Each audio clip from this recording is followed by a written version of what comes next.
So what exactly is Iron Man's future for the MCU? Let's talk about this and let's see if there is one.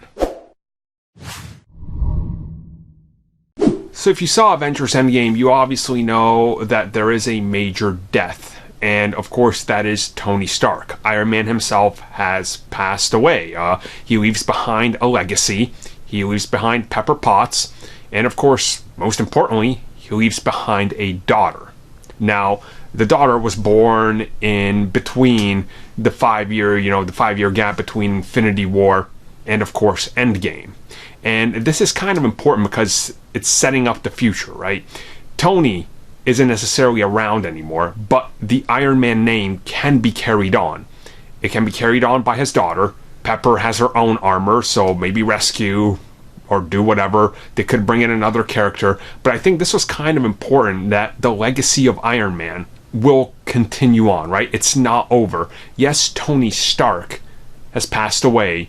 He's dead. But the important thing here is that they can keep going with this. And obviously, it's a legacy type thing, right? Like, there's obviously Hawkeye. And then there's another Hawkeye out there, Kate Bishop. So this is kind of what I think they're indicating here and what they're pushing towards. It's like, look, understand that Iron Man can continue, but not necessarily be Robert Downey Jr.'s Tony Stark. And at any time, they could play around with different things. They could play around with what he was doing after Infinity War in that 5-year time gap. They want to explore that more because they have that opportunity now.